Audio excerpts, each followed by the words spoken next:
Hi friends, நீங்கள் நம்ம பாவக்காய் புளித்தொக்கு பார்க்க போகிறோம். ஸோ சின்ன வெங்காயம், தக்காளி, கருவேப்பிலை, கொத்தமல்லி, பாவக்காய் எல்லாம் பார்த்திங்கன்னா கட் பண்ணி எடுத்து வச்சுக்கோங்க. கடாய் வச்சாச்சு, கல்லெண்ணெய் ஊற்றிக்கோங்க. அதுக்கப்புறம் பார்த்திங்கன்னா புளி கரைசல் இருக்குல்ல, அதையும் பார்த்திங்கன்னா ஃபஸ்ட்டு என்ன பண்ணிங்கன்னா நல்லா கசடு இல்லாமல் வடிகட்டி எடுத்து வச்சுக்கோங்க. ஸோ இப்போ என்ன பண்ணுறோம் அப்படின்னா, அந்த தக்காளி, கருவேப்பிலை, கொத்தமல்லி, பாவக்காய், சின்ன வெங்காயம் கட் பண்ணியிருக்கோம் இல்லையா, இதெல்லாம் பார்த்திங்கன்னா தேவையான பொருட்கள். இப்போ எண்ணெய் காஞ்சிருச்சு. ஸோ கடுகு போட்டுக்கோங்க, உளுத்தம்பருப்பு போட்டுக்கோங்க. ஸோ கூடவே கொஞ்சம் கடலைப்பருப்பு போட்டுட்டு இது பொன்னிறம் ஆகிற வரைக்கும் பார்த்திங்கன்னா நல்லா வணக்கி விடுங்க. ஸோ இப்போ சின்ன வெங்காயம், அதுக்கப்புறமா பார்த்திங்கன்னா தக்காளி சேர்த்தணும். ஃபஸ்ட்டு சின்ன வெங்காயம் சேர்த்திக்கோங்க. இதை கண்ணாடி பதம் வர வரைக்கும் தாளித்து விடணும். ஸோ கண்ணாடி பதம் வருது பார்த்திங்களா, இந்த அளவுக்கு கண்ணாடி பதம் வந்ததுக்கப்புறம் என்ன பண்ணணும் அப்படின்னா, நீங்கள் இந்த ஸ்டேஜில் தக்காளி கூட சேர்த்திக்கோங்க. கருவேப்பிலை பார்த்திங்கன்னா இந்த ஸ்டேஜில் சேர்த்திக்கணும்.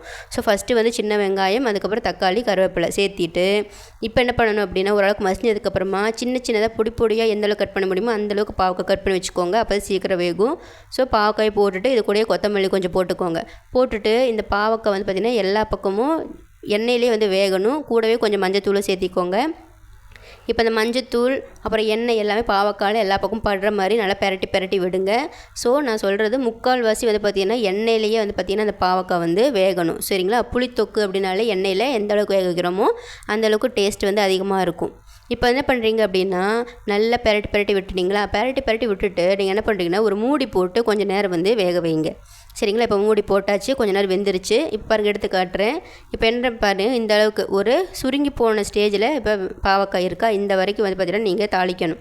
அதுக்கப்புறமா இது கூட குழம்பு மிளகாய் தூள் சேர்த்திட்டு கொஞ்சமாக கல்லுப்பு, சரிங்களா? காரமும் உப்பும் உங்களுக்கு ஏற்ற மாதிரி நீங்கள் போட்டுக்கோங்க. ஸோ இதை போட்டுட்டு கொஞ்சமாக பார்த்திங்கன்னா நீங்கள் நாட்டு சர்க்கரை பார்த்திங்கன்னா கூட சேர்த்திக்கோங்க.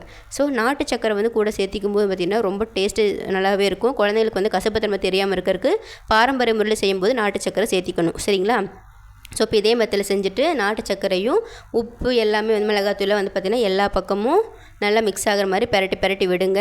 இப்போ என்ன பண்ணணும் அப்படின்னா, தண்ணி சேர்த்திக்கலாம். பட் தண்ணி சேர்த்துறதுக்கு முன்னாடி இந்த புளி கரைசல் பார்த்திங்கன்னா வடிகட்டி வச்சுருப்போல கசடு இல்லாமல், அதை பார்த்திங்கன்னா மறுபடியும் உங்கள் கையாலே பார்த்திங்கன்னா கசடு இல்லாமல் வெறும் புளித்தண்ணி மட்டும் அந்த பாவக்காய் குழம்புல இருக்கணும். அந்த மாதிரி பண்ணிக்கோங்க. கொஞ்சம் கூட கசடு இருக்கக்கூடாது.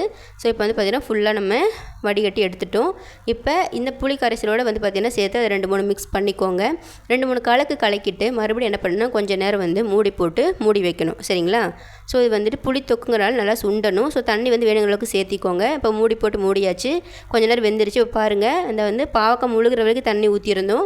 இப்போ பார்த்திங்கன்னா இந்த புளி தண்ணியில் இந்த அளவுக்கு சுண்டி இருக்குது. ஸோ மறுபடியும் இந்த அளவுக்கு பார்த்திங்களா, இந்த அளவுக்கு க்ளோஸ்அப்பில் காட்டுறேன். இந்த அளவுக்கு சுண்டுற வரைக்கும் நீங்கள் என்ன பண்ணணும் அப்படின்னா பாவக்காவை வேக வைக்கணும். ஸோ இதே மெத்தடில் செஞ்சு பாருங்கப்பா. பாவக்காய் புளி தொக்கு செம்ம டேஸ்ட்டாக இருக்கும், guarantee. So thank you all my friends. By.